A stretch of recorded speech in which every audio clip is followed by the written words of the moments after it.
Hola, buenos días a todos. Gracias por acompañarnos en este séptimo meetup que vamos a tener el día de hoy. Solamente para dejar algunas cosas, algunas reglas del juego del día de hoy. Es principalmente eso, los panelistas van a tener la cámara y el audio abierto.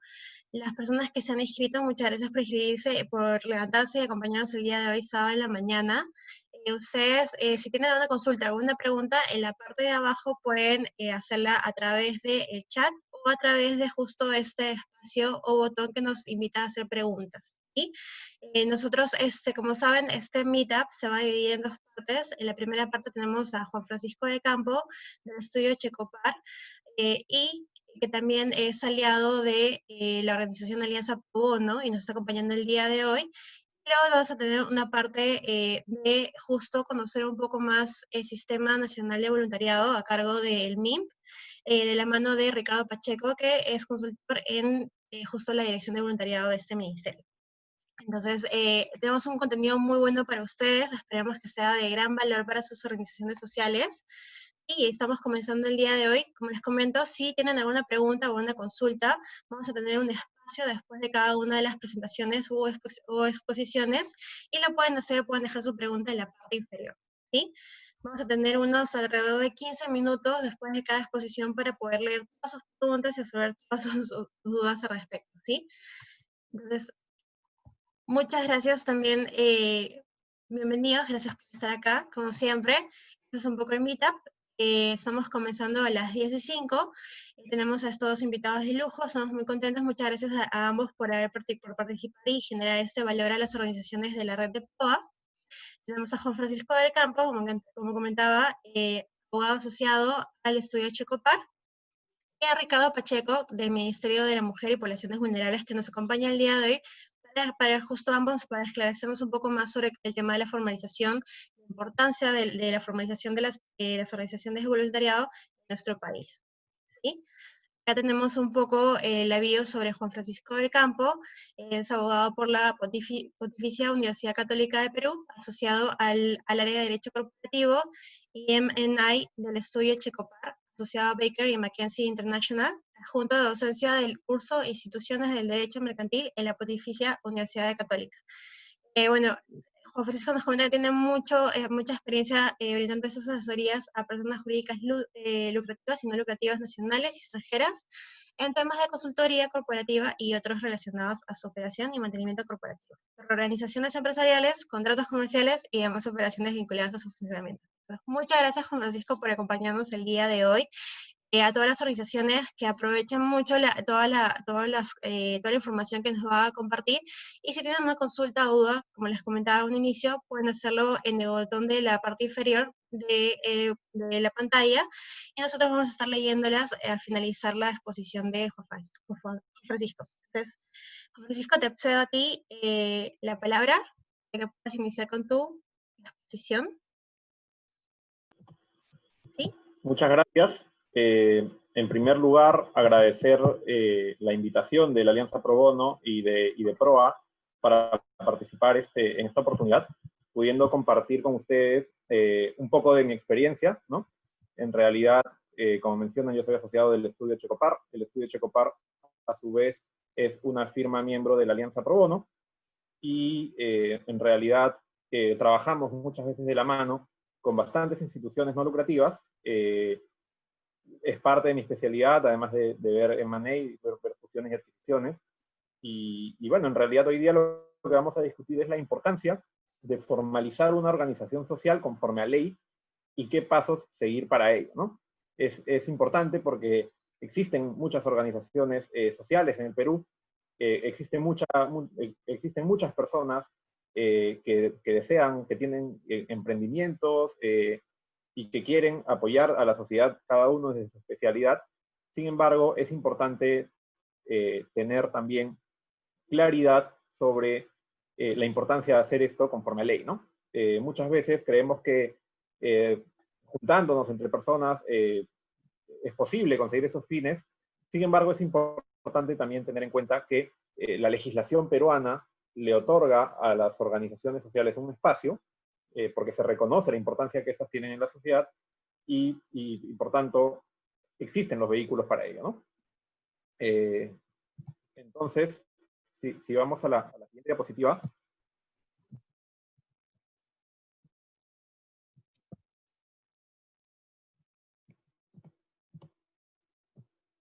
Cualquier pregunta, siéntanse libres de hacerla por mensaje directo, como ya nos indicaron, ¿no? Un primer tema a abordar son las personas jurídicas en el Perú. Una persona jurídica, para quienes no lo saben, es un vehículo que el ordenamiento peruano le ha otorgado a las personas para desarrollar las actividades más variadas. ¿A qué me refiero cuando digo un vehículo? Una persona jurídica en realidad va a ser un centro de imputación, ¿no? Es decir, va a ser como una persona más, y va a permitir tratar a un grupo de personas como un ente único, ¿no? Es un ente que nos va a permitir realizar las actividades más variadas, ¿no? Y tener una organización. Si vamos a la siguiente diapositiva, veremos que las personas jurídicas en el Perú pueden ser personas jurídicas con fines de lucro o personas jurídicas sin fines de lucro. Ambas, lo primero que hay que tener en claro es que ambas nos permiten realizar actividades que generen beneficios económicos. ¿A qué me refiero con esto? Tanto a través de una persona jurídica con fines de lucro como a través de una persona jurídica sin fines de lucro, podemos realizar los más diversos fines. Por ejemplo, podríamos tener colegios. Existen bastantes colegios en el Perú que se han formalizado a través de personas jurídicas sin fines de lucro. Como también existen varios otros colegios, o si queremos, universidades, que se han formalizado como personas jurídicas con fines de lucro. ¿A qué nos lleva todo esto? Vamos a verlo en un momento. Y es que en una persona jurídica con fines de lucro, usualmente los derechos se van a repartir en función a lo que cada uno aporte, es decir, lo más importante no está en las personas que están detrás, sino en el aporte que estas personas hacen para obtener beneficios, no sé, como sería en el caso de una sociedad o como se dice, una empresa, sería el supuesto de una persona se junta con otra, constituyen una sociedad, aportan determinados bienes a esta sociedad para beneficiarse económicamente de los resultados de esta actividad que realizan, ¿no? Y a final de año seguramente se habrán generado utilidades y se repartirán los dividendos. Esto no sucede en las personas jurídicas sin fines de lucro, que es en las que nos vamos a enfocar hoy día, ¿no? Las personas jurídicas sin fines de lucro son también, nuevamente, entidades que tienen a miembros detrás, y estos miembros lo que van a hacer es desarrollar una actividad no lucrativa, como su nombre lo indica, en el Perú y en beneficio de determinada población. En este caso, las personas jurídicas sin fines de lucro se rigen por un principio democrático, es decir, en las personas jurídicas, en las sociedades que ya hemos conversado, vamos a tener que quien da más tiene mayores derechos. Quien da más, quien mete más dinero más aportes en la sociedad, va a tener mayores derechos políticos y también mayores derechos económicos, ¿no? Si yo hice un aporte mayor, tendré mayores derechos, podré votar, podré tener más votos y podré recibir mayores dividendos. Esto no sucede en las personas jurídicas sin fines de lucro, que son en las que nos ocupamos, ¿no? En este caso, los derechos políticos se reparten por igual, democráticamente. Una persona tiene derecho a un voto y del mismo modo habrá en la parte de derechos económicos será distinto. ¿A qué me refiero con esto? Que en las personas jurídicas sin fines de lucro, y también lo vamos a ver más adelante, está prohibido el reparto directo o indirecto de los resultados.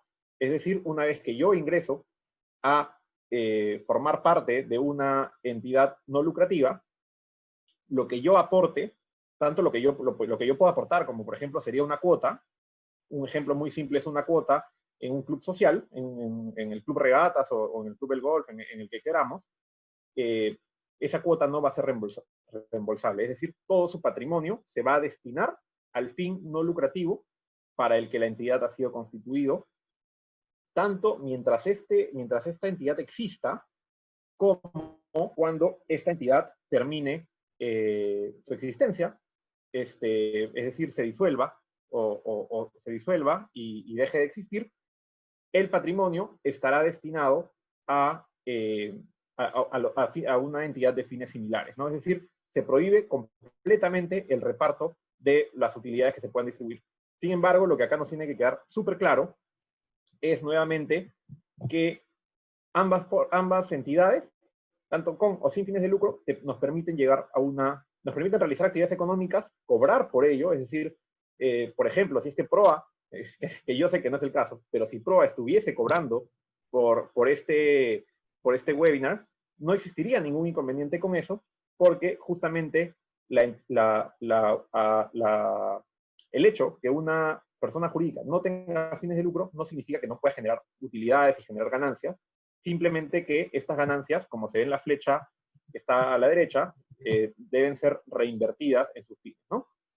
Si vamos a una siguiente diapositiva, enfocándonos ya en las personas jurídicas sin fines de lucro, encontraremos que el Código Civil regula 3 personas jurídicas sin fines de lucro. La asociación, que está más resaltada porque es la más utilizada, la fundación y el comité.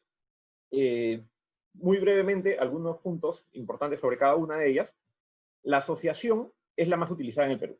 Definitivamente tiene una estructura interna flexible, como ya lo veremos más adelante, tiene regulación limitada, en el sentido en que no, al establecer una asociación se va a gozar de determinada libertad que va a permitir que la asociación se maneje por sí misma según lo dispongan sus asociados, y también la asociación nos permite realizar fines diversos en tanto sean no lucrativos, ¿no?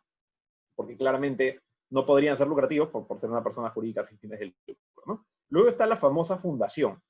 La fundación es una persona jurídica bastante importante en el país.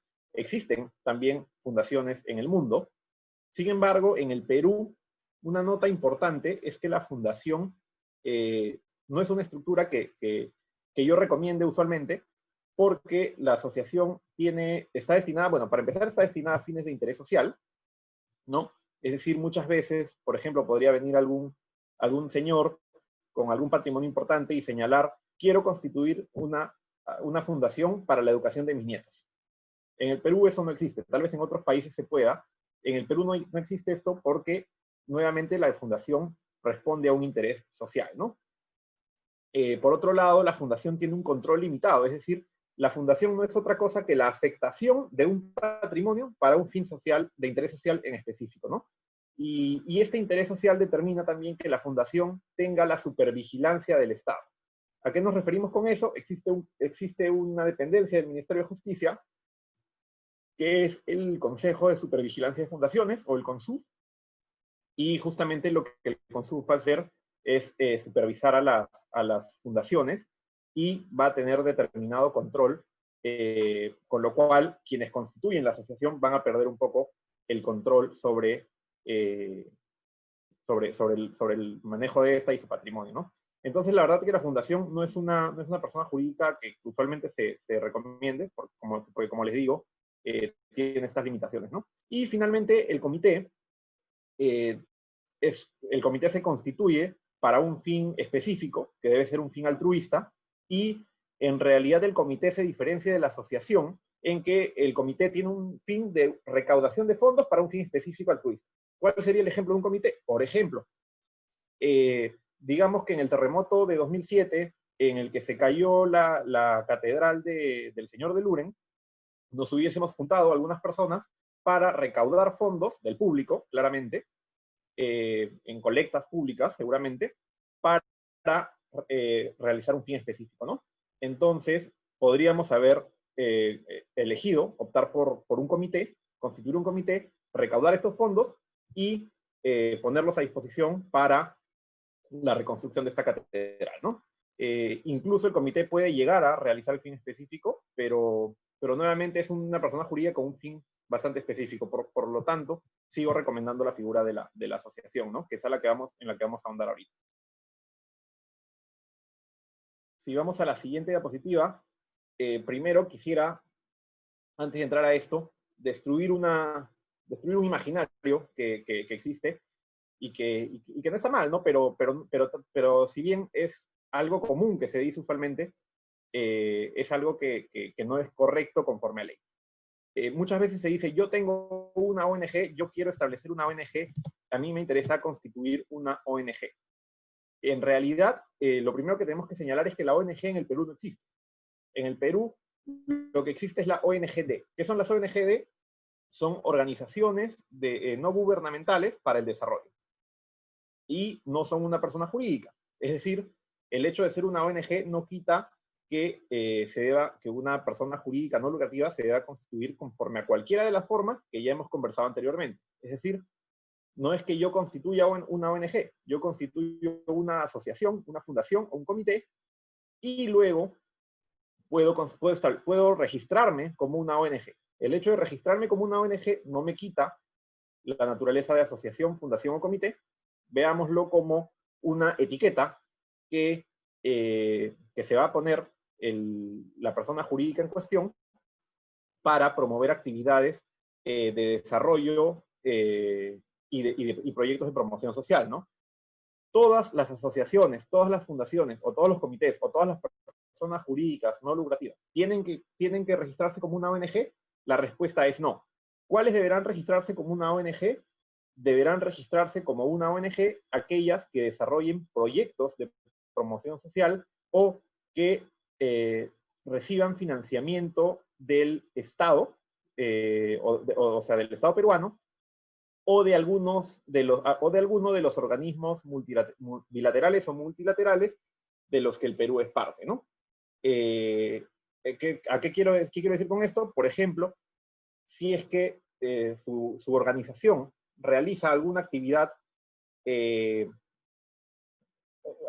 con fondo, algún proyecto específico con fondos de, por ejemplo, el PNUD, el Programa de Naciones Unidas para el Desarrollo, entonces será seguramente necesario que se registren como una ONG cumpliendo con los requisitos que se establezcan para ello, que son los requisitos de la Agencia Peruana de Cooperación Internacional, la APSI, que es una dependencia del Ministerio de Relaciones Exteriores,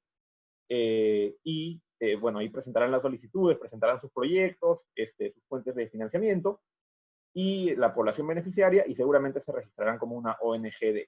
La ONGD, como les repito, es un registro administrativo no obligatorio que les servirá seguramente para obtener financiamiento de estos organismos, ¿no? Sin embargo, nuevamente, no es necesario este registro. Podemos pensar, yo tengo en mente, la verdad, varias personas jurídicas no lucrativas que asesoramos y que no cuentan con este registro de ONGD, ¿no? Pero la verdad es que en la realidad muchas veces se ha vinculado a la persona jurídica no lucrativa con la noción de ONG como si fuera un sinónimo, lo que no es del todo cierto, ¿no? Justamente abajo pongo, pienso, luego existo, es la frase del filósofo Sócrates. Del mismo modo, soy una persona jurídica no lucrativa, y luego, si es necesario, o si así lo deseo, me registro como una ONGD, ¿no? Pero deben tener en cuenta que este registro implica una carga administrativa que es importante y que deberán al menos considerarla, ¿no? Si vamos a la siguiente diapositiva, ya nos pasamos a enfocar a cuáles son los beneficios de constituir una asociación, ¿no? Y qué es lo importante. ¿Qué es lo que vamos a ganar constituyendo una persona jurídica que no tenemos si lo hacemos sin un vehículo jurídico, sino lo hacemos como personas que nos juntamos para desarrollar determinado fin, ¿no? Entre los beneficios vamos a encontrar la separación de activos, un beneficio muy importante que lo vamos a conversar también, la representación centralizada, también vamos a ver a qué se refiere esto, la permanencia en el tiempo, que es bastante importante, la diversidad de fines, la estructura flexible, y por último, pero no menos importante, definitivamente no menos importante, los beneficios tributarios que otorga el Estado, ¿no? Yendo a una siguiente diapositiva, veremos que un primer beneficio es la separación de activos. La separación de activos, creo que no se ha pasado de la diapositiva. La separación de activos tiene dos vertientes. lo primero que tenemos que tener en cuenta con la separación de activos es que, y la verdad es que si hay algo que no entiendan, lo pueden poner también en el chat para poder aclararlo, porque mi deformación jurídica puede estar jugando en contra, tiene un significado importante. La separación de activos va a diferenciar el patrimonio de los miembros del patrimonio de la persona jurídica. ¿A qué voy con esto? Digamos que me junto yo con una persona más para realizar una actividad no lucrativa, para, digamos, crear una asociación en favor de los niños de los orfanatos de Lima, por ejemplo. Vamos a realizar ciertas actividades. Yo tengo seguramente un patrimonio, puedo tener un inmueble, puedo tener un carro y cuentas en el banco, por ejemplo, y la otra persona también por su lado. Al establecer una persona jurídica, nuevamente, les repito, es como si estuvieran haciendo un nuevo, es como si estuvieran haciendo un nuevo sujeto en el mundo. Es una persona distinta, ¿no? Entonces, esta persona va a tener también su patrimonio propio, va a tener su activo, ¿no? Los bienes que pueda tener esta entidad, y va a tener su pasivo. Entonces, ahí tenemos un rasgo importante, ¿no? Entonces, esta separación nos va, que los abogados la llamamos autonomía patrimonial, va a tener una importancia práctica bastante importante, ¿no? ¿Qué sucedería, por ejemplo, si es que yo no tuviese, si es que yo estableciese mi asociación, perdón, si es que yo realizase esta actividad sin una asociación, sin una persona jurídica y sin tener ningún vehículo conforme a ley? Digamos que yo empiezo a recibir donaciones de todos ustedes, cada uno me da, no sé, 100 soles, llego a recaudar 10.000 soles, y yo, bueno, van a estar seguramente en mi cuenta, porque no podrían estar en la cuenta de la asociación, porque no existe esta asociación. Entonces, digamos que yo tengo una deuda con algún banco, con alguna entidad, o tal vez no la tengo, pero causo algún daño. Por ejemplo, puedo estar manejando mi carro y choco algún carro o atropello a una persona, ¿no? Esto va a generar que estas personas puedan cobrarme, y como no existe un patrimonio diferenciado entre asociación y los miembros, y yo que soy el miembro, esto va a generar que seguramente quien me quiera cobrar pueda ir y pueda coger incluso el dinero que se me ha dado en donación, porque no existe un patrimonio diferenciado, se está mezclando el patrimonio, mi patrimonio con el patrimonio, con el dinero o los activos que pueda usar para desarrollar determinado fin, ¿no? Entonces, ahí hay un punto importante.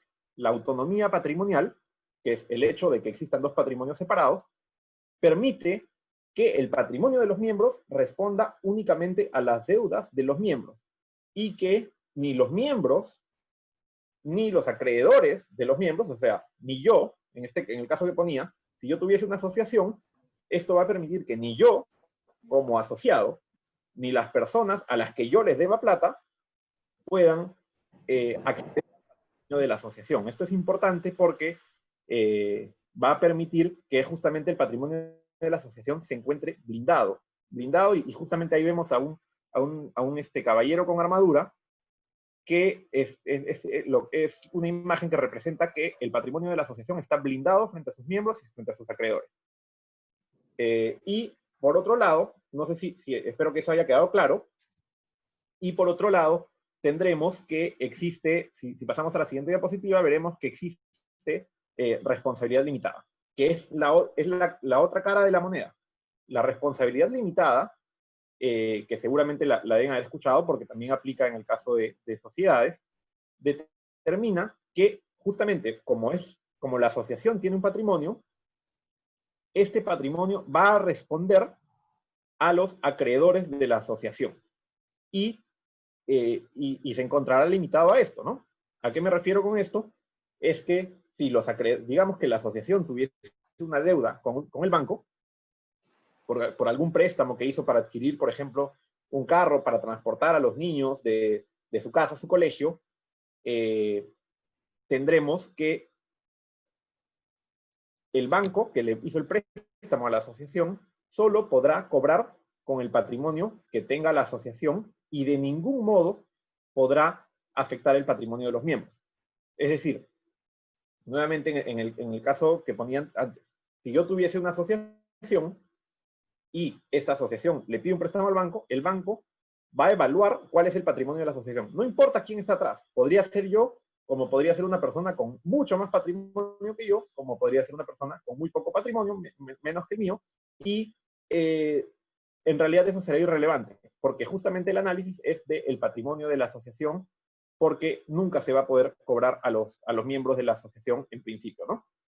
Entonces ahí tenemos este segundo caballero con armadura, que representa la responsabilidad limitada, la protección de los acreedores, la protección, perdón, de los miembros frente a los acreedores de la asociación, quienes solo podrán cobrar por lo que tenga la asociación. Entonces, si vamos a una siguiente diapositiva, veremos cómo juegan esta separación de activos, ¿no? Esta separación de activos, retomando, genera dos patrimonios distintos de dos personas distintas, el de los miembros por un lado, el de la asociación por otro, y cada uno responderá por las deudas de sus titulares, ¿no? Los miembros no podrán llevarse el patrimonio de la asociación, es decir, yo como miembro, las donaciones que haya recibido la asociación no las podré retirar, y como ya les dije, tampoco podré llevarme mis aportes, ni podré sacar el patrimonio de la asociación, porque se está destinado a un fin. Y, por otro lado, los acreedores de la asociación tampoco podrán, tampoco yo podré verme afectado por el hecho que la asociación tenga deudas, ¿no? La asociación pagará sus deudas con sus bienes. Entonces eso es un tema importante. La verdad es que es bastante importante. Por ponerles algún ejemplo, si no tuviéramos una asociación, y no tuviéramos, con asociación me refiero, no tuviéramos una persona jurídica formalmente establecida, podríamos, por ejemplo, decidir alquilar un bien para tener las oficinas de PROA, por ejemplo. Imaginémonos que PROA no fuera una asociación, alquilamos las oficinas y, bueno, alguien va a tener que firmar, seguramente firmaremos el contrato los miembros, y digamos que lamentablemente pues estas oficinas sufren algún perjuicio. Digamos que se incendian.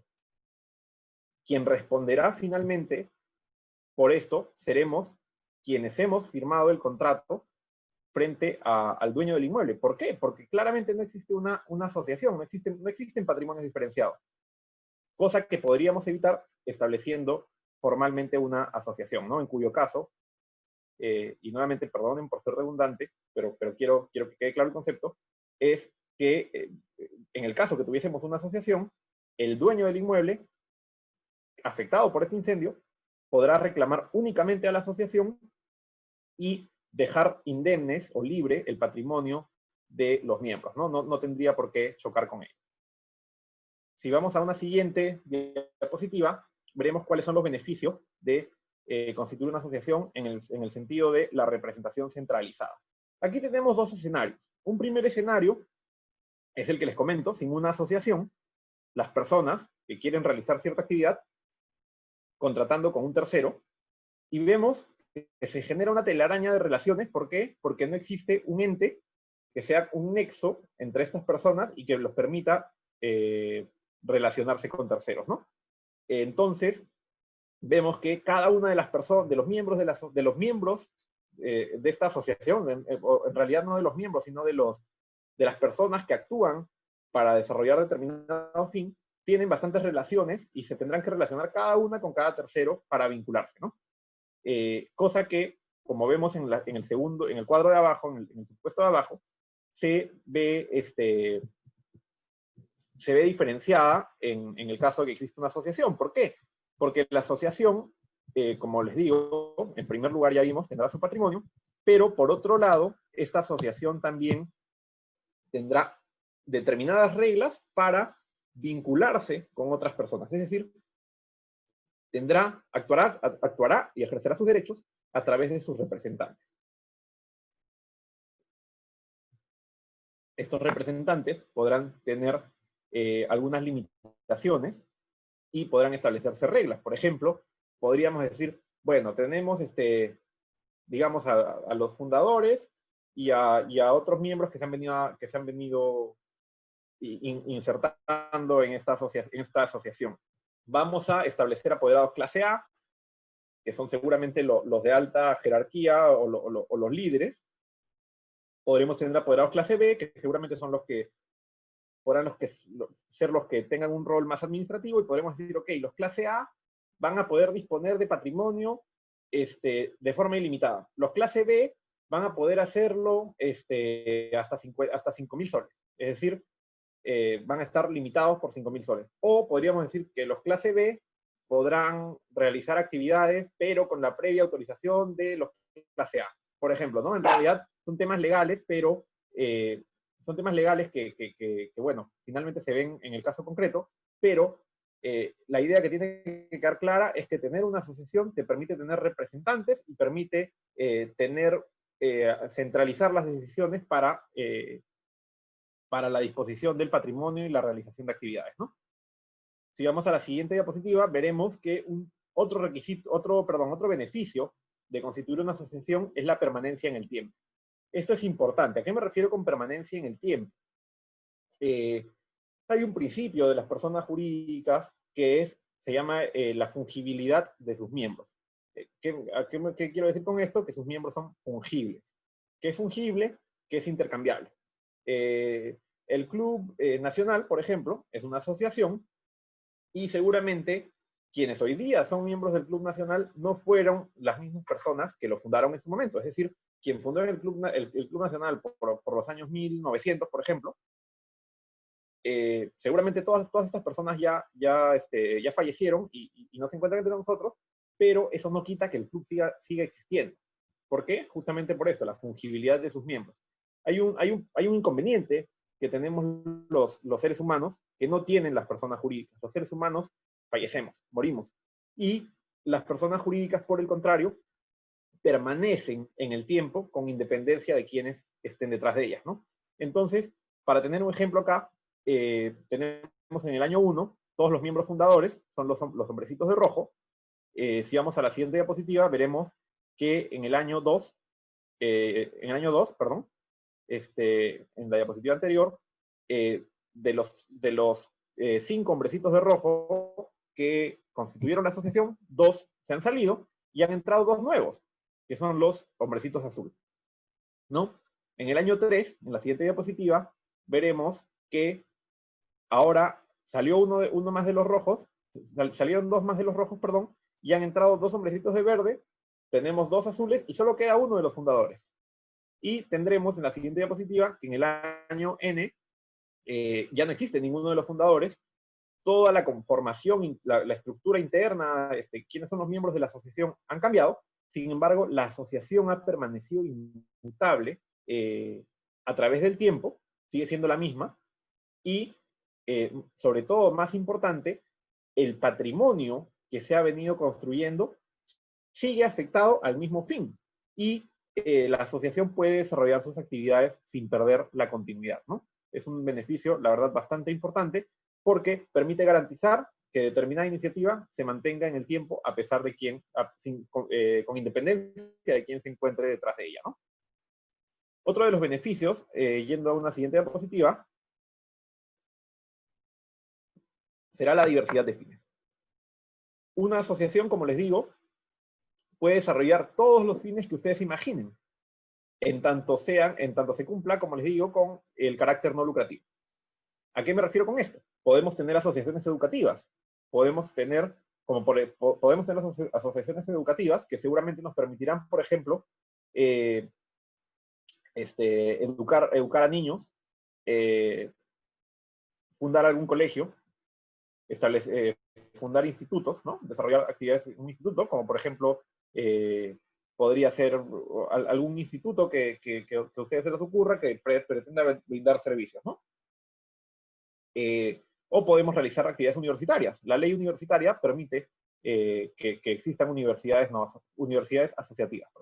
Podemos tener fines deportivos, que en realidad, por ejemplo, las ligas distritales o cualquier otra entidad deportiva, como por ejemplo un club de fútbol, ¿no? Los clubes de fútbol son en su mayoría asociaciones. Ahí hay otro rubro que podríamos desarrollar a través de una asociación.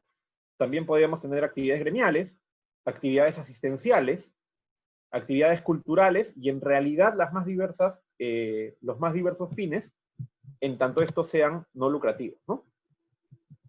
Es decir, en tanto se respete que el patrimonio de la asociación responde a los fines de la asociación y se reinvierte, ¿no? Es decir, todo lo que entra a la asociación se reinvierte a sus fines, ¿no? Y en realidad podrían ser de los más diversos, ¿no? Si vamos a la siguiente diapositiva, encontraremos que los fines diversos en el Perú se encuentran plasmados en distintas instituciones que lo pueden reflejar. Por ejemplo, en fines educativos encontraremos a Certus, ¿no? que es un instituto de educación superior, que antes se llamaba IFB, luego se pasó a ser IFB Certus, y ahora es Certus.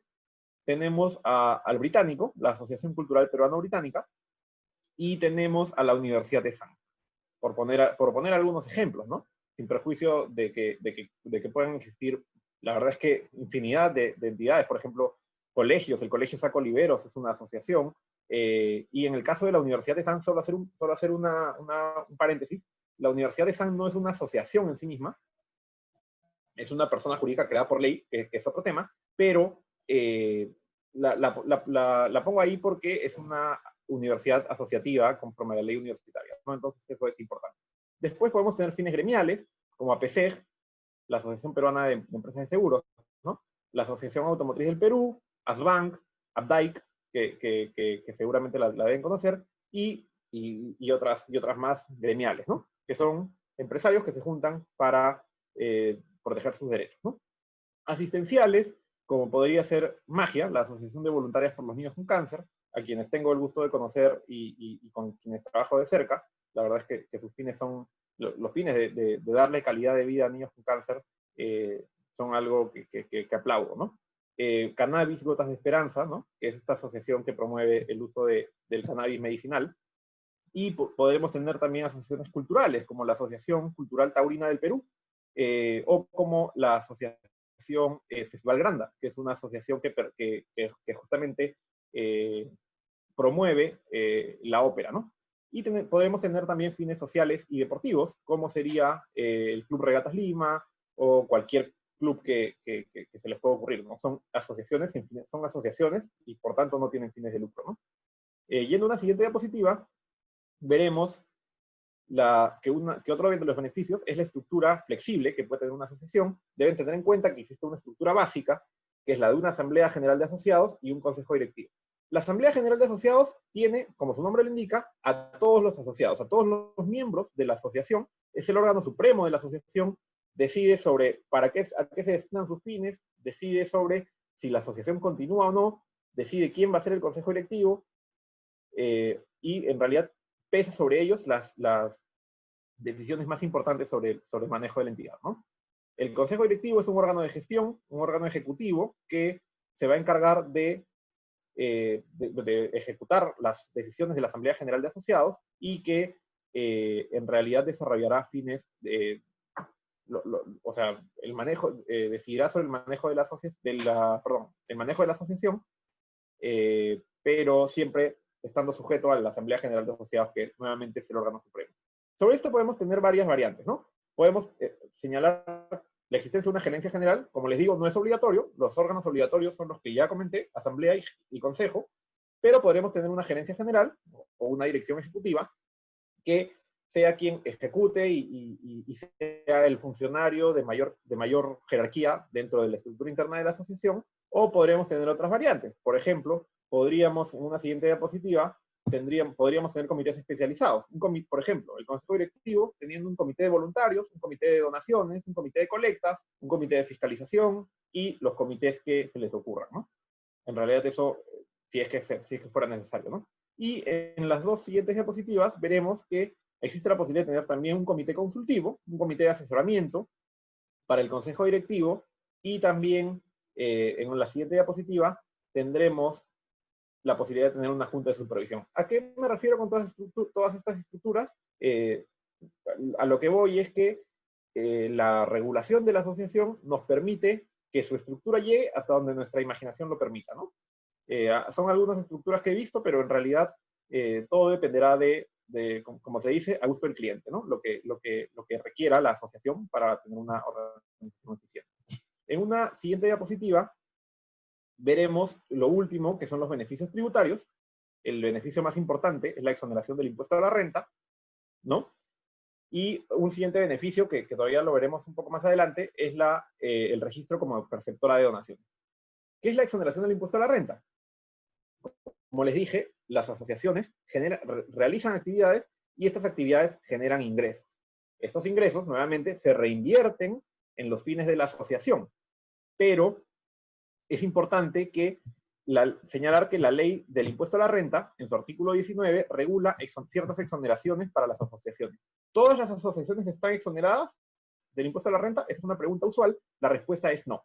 Simplemente las asociaciones que tengan los siguientes fines, que están aquí listados, se encontrarán exoneradas del impuesto a la renta. Y para esto es importante que el estatuto establezca con claridad cuáles son los fines, cuáles son las actividades para conseguir estos fines, o sea, cuáles son los medios para llegar a mi objetivo, y se establezcan reglas para el manejo del patrimonio que determinen que este sea irrepartible, que este no sea distribuible ni directa ni indirectamente entre sus miembros. Por eso será importante tener también la asesoría de un abogado no solo corporativo, sino tributarista, que nos garantice esta exoneración. Esto determinará que al final del año yo no tenga que pagar impuestos sobre estos ingresos generados, ¿no? Por ejemplo, si genero 100.000 soles de ingresos a fin de año, seguramente tendría que pagarle 30.000 soles a la SUNAT, ¿no? Y esto entonces representaría, en el caso de una asociación que genera 100.000 soles al año, representaría un ahorro de 30.000 soles que se van a destinar al beneficio de los fines de la asociación, ¿no? Un segundo beneficio, que también es importante y que se deriva del primero, es el que está en la diapositiva siguiente, y que es el registro como entidad perceptora de donaciones. Este beneficio tributario va a permitir, bueno, el anterior nos va a permitir que lo que nos donen a nosotros como asociación no nos genere renta, ¿no? O no nos genere, perdón, la obligación de pagar un impuesto por renta, y este segundo beneficio nos hará como asociación más atractivos a los donantes. ¿Por qué? Les comento. Una empresa, una sociedad común y corriente, que no sea una asociación y que no esté exonerada del impuesto a la renta, tiene que pagar a fin de año un impuesto a la renta. Entonces, el estar registrado como una entidad perceptora de donaciones genera un incentivo a que le donen a la asociación. ¿Cuál es ese incentivo? Que recibida la donación, la asociación podrá emitir un certificado de donación. Este certificado de donación representará el monto que me han donado, 10.000 soles, por ejemplo, y el tercero, con este certificado que reciba, podrá luego presentarlo a la SUNAT y deducir de su impuesto a la renta el monto que ha dado de donación, ¿no? Es un poco lo que hacen con las personas naturales cuando en los restaurantes piden una boleta electrónica para reducirla de su impuesto a la renta.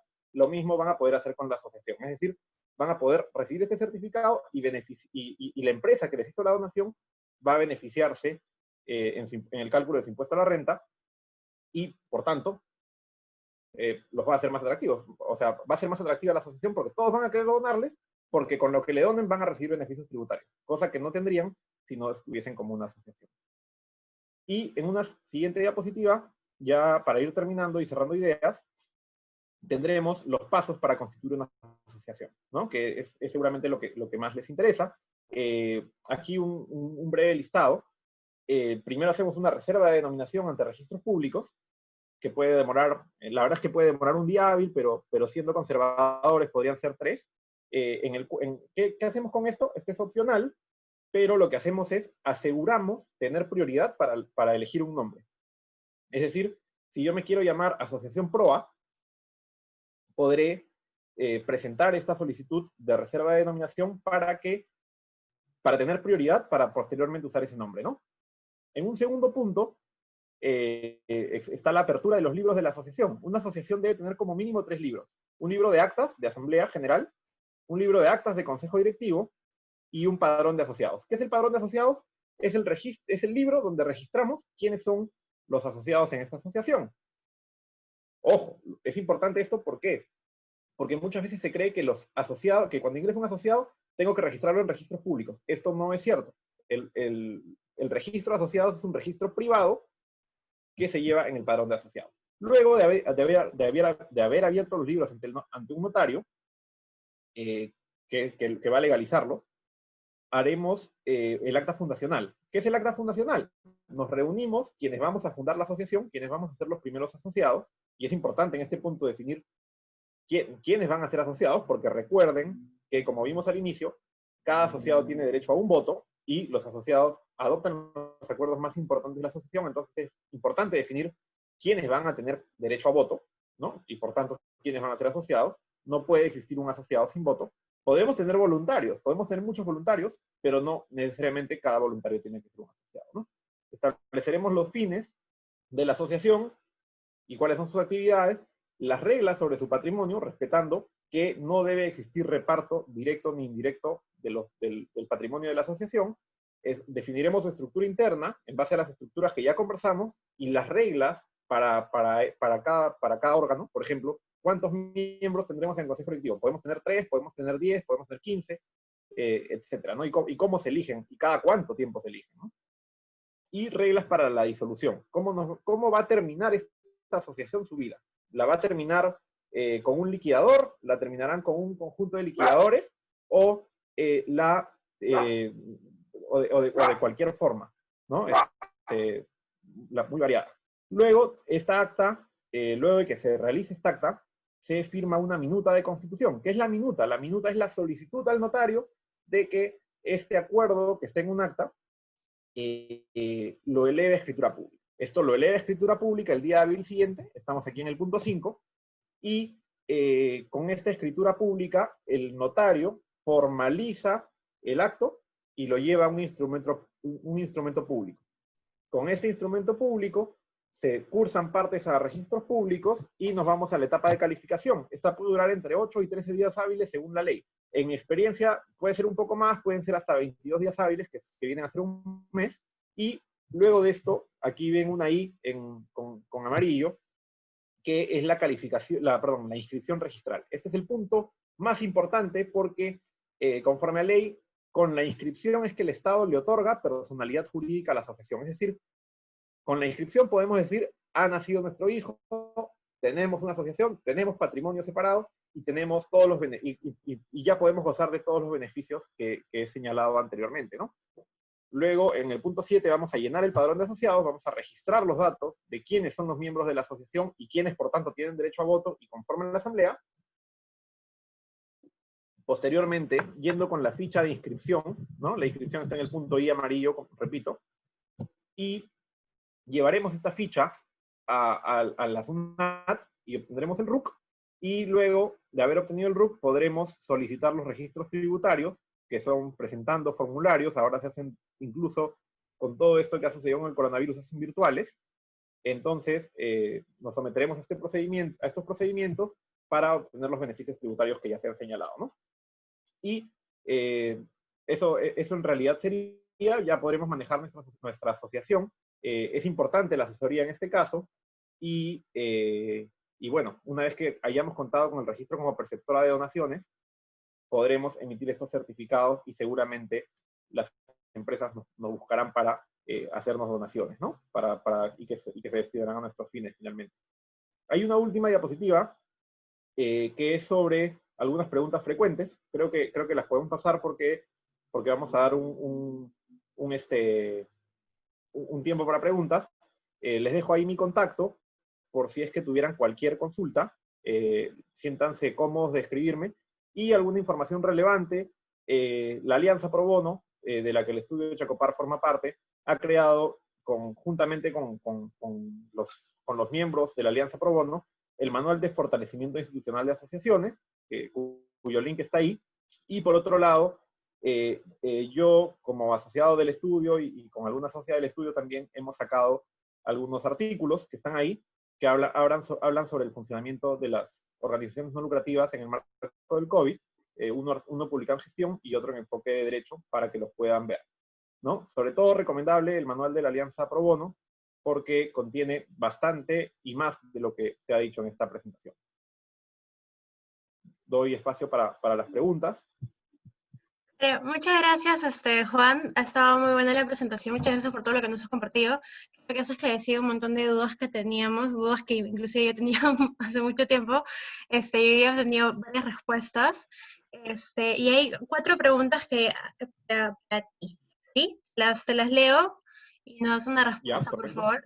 La primera es de Nancy Domínguez. Nos pregunta, ¿dónde debe registrarse la responsabilidad de la autonomía patrimonial o la responsabilidad limitada? La autonomía patrimonial y la responsabilidad limitada no es que deba registrarse en algún lado.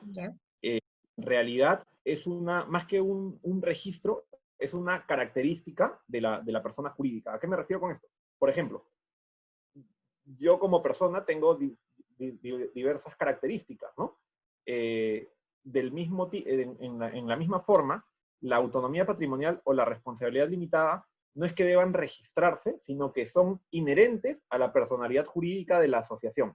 Entonces, gozaremos de autonomía patrimonial o de responsabilidad limitada una vez que hayamos obtenido la inscripción en los registros públicos. Entonces, si la pregunta fuera, ¿cómo pruebo que tengo autonomía patrimonial y que tengo responsabilidad limitada? La respuesta será con el asiento registral, que seguramente emitirá registros públicos al momento de inscribirte, ¿no? En realidad no es que haya un registro de esto, sino simplemente son características inherentes a la gente, ¿no? Genial. Muchas gracias por tu respuesta. La segunda pregunta viene de María Pía Uribe. Es, ¿para poder emitir el certificado de donaciones, debo necesariamente antes haber sido exonerado del pago de impuesto a la renta?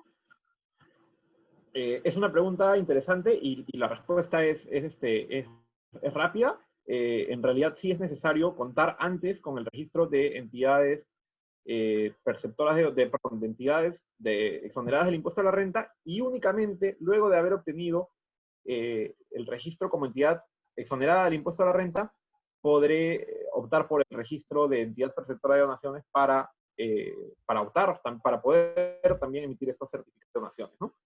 Es importante, ¿por qué? Porque si no tuviésemos el registro como entidad exonerada del impuesto a la renta, las donaciones que recibamos van a ser consideradas renta, ¿no? Van a ser consideradas una ganancia de capital y por lo tanto sujeta al impuesto a la renta. Por eso es importante que se sigan estos 2 pasos de la siguiente forma, ¿no? Primero, me exonero del impuesto a la renta y después me registro como entidad perceptora de donación.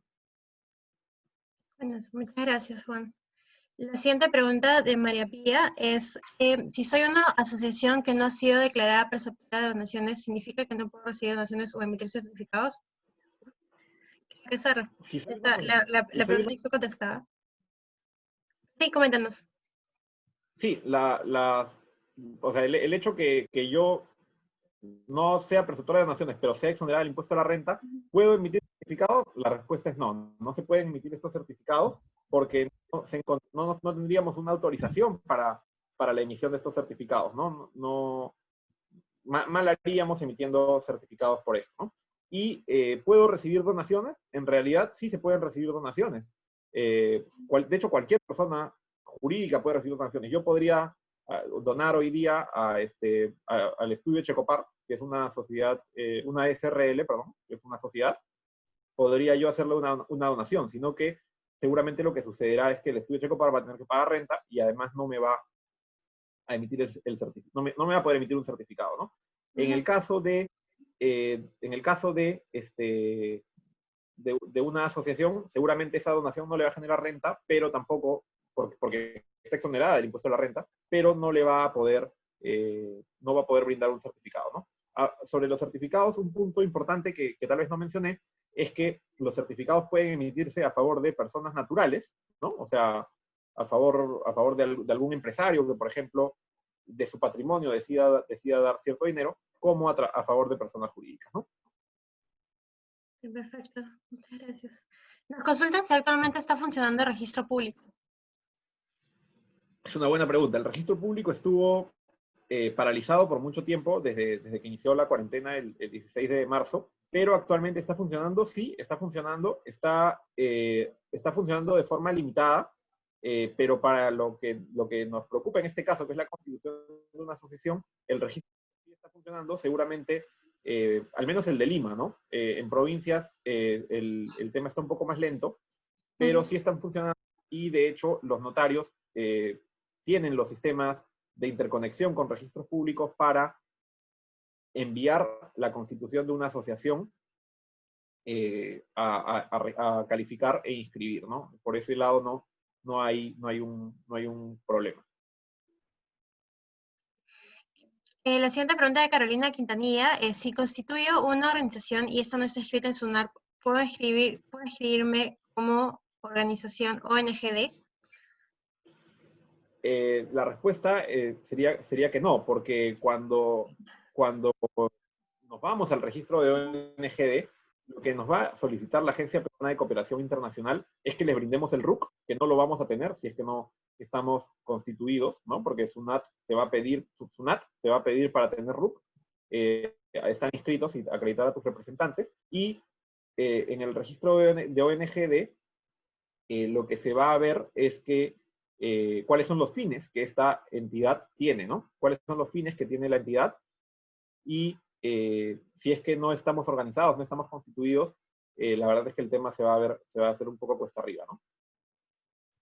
Okay. Tenemos dos preguntas, a ver, de Pierina Eusquiza, que nos pregunta: ¿en el proceso de constitución Indecopi entra a tallar en algún punto como en la reserva de denominación? Y sí, como asociación se permite hacer servicios de consultoría. Ya.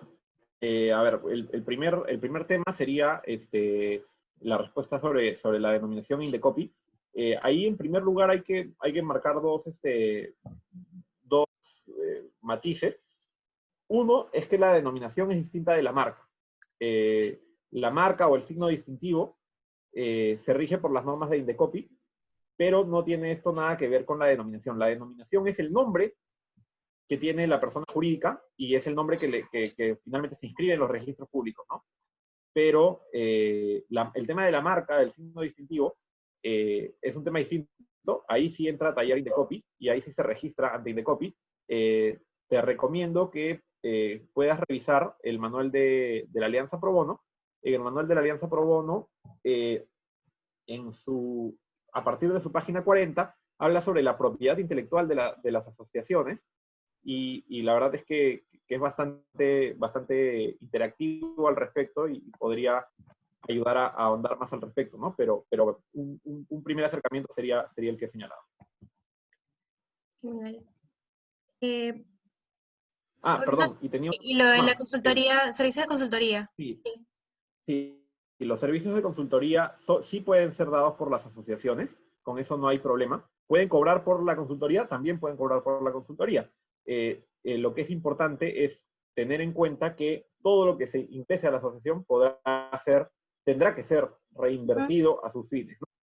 Ahora, seguramente podría existir algún problema con la SUNAT, porque en mi experiencia, mucha confusión hay en la SUNAT respecto al fin no lucrativo, y podrían cuestionarlo y decir que seguramente brindar servicios de consultoría pagados vulneran el fin no lucrativo. La verdad es que legalmente discrepo, y creo que eso sería algo que se podría discutir ante SUNAT, porque no existe ningún problema, repito, con tener una entidad que realice fines empresariales, en tanto sea sin fines de lucro. Te pongo un par de ejemplos súper rápidos de entidades que realizan consultoría. GRADE, el Grupo de Análisis para el Desarrollo, es una asociación y realiza consultoría. El Instituto de Estudios Peruanos también realiza servicios similares, y así podríamos seguir, por ejemplo, con DESCO y alguna otra asociación, ¿no? Okay, perfecto. Bueno, sé que hay muchas preguntas, vamos a elegir dos preguntas adicionales, Juan Francisco. Perfecto. Y después las siguientes vamos a ver la manera de repente compartirlas contigo y poder contestar, dar una respuesta a todas las preguntas, porque hay varias y tenemos que pasar ya con el siguiente panelista. Entonces, la siguiente es si el certificado para ser preceptores de donaciones se solicita en la SUNAT y si actualmente se puede hacer ese trámite a través de manera virtual. Sí, efectivamente, el trámite virtual se puede hacer actualmente. Hay una un link que ha habilitado SUNAT para solicitarlo. Nuevamente es importante cumplir con algunos requisitos. De hecho, son requisitos varios los que se presentan, pero sí es posible acceder a este registro ahorita, al de perceptora de donaciones, ¿no? Pero al de exoneración del impuesto a la renta, por ejemplo, en la mesa de partes virtual se pueden ir presentando los formularios, así como los ejemplares escaneados, ¿no? La información que se tenga para acreditarle a la SUNAT que se pueden gozar de estos beneficios, ¿no? Genial, muchas gracias. Hay algunas preguntas adicionales. Esas las vamos a contestar de manera escrita para poder comenzar con el siguiente panelista. Juan Francisco, nuevamente, muchas gracias por toda la información. Veo que hay varias preguntas, varias consultas, y es súper bueno tener contigo este espacio de encuentro, ¿no? Creo que has resuelto muchas consultas. Igual siempre hay dudas adicionales. No sé si puedes ingresar, tienes acceso a la parte de preguntas y respuestas. Sí, yo voy a ir respondiendo, Genial. ahí un poco las preguntas, y muchas gracias, la verdad, por su atención y por la invitación nuevamente. Perfecto, muchas gracias. Entonces, las preguntas que han quedado todavía no han sido contestadas, van a ser contestadas de manera escrita por Juan Francisco a través de el botón, ¿sí? Así que atentos, chicos, los que todavía no han contestado las preguntas que todavía no han sido contestadas. Entonces, ahora, muchas gracias nuevamente, Juan Francisco, por habernos acompañado el día de hoy. Le vamos a dar el pase a Ricardo Pacheco. Ricardo Pacheco nos acompaña desde el Ministerio de la Mujer y Poblaciones Vulnerables. Y está aquí el día de hoy con nosotros para comentarnos un poco más sobre el Sistema Nacional de Voluntariado. Ricardo de por sí es psicólogo de formación, especialista de la Dirección de Voluntariado del Ministerio de la Mujer y Poblaciones Vulnerables. Ha sido consultor en planificación estratégica y voluntariado para organizaciones sociales, empresas y sector público, ¿no? Ricardo de por sí cuenta con 14 años de experiencia diseñando y gestionando iniciativas de desarrollo social y voluntariado. Entonces, al igual que Juan Francisco, va a tener un espacio para poder compartir con nosotros la presentación del Sistema Nacional de Voluntariado y luego tenemos este espacio de preguntas para todos. Ricardo, ¿nos acompañas? ¿Qué tal? ¿Cómo estás, Carolina? Muchas Hola, gracias. ¿qué tal? ¿Qué tal? A ver. Bueno, ¿te doy el pase? Bueno, sí, perfecto. Confírmame un detalle. Yo hago la presentación, ¿tú la compartes la pantalla? La comparto. Sí. Ok.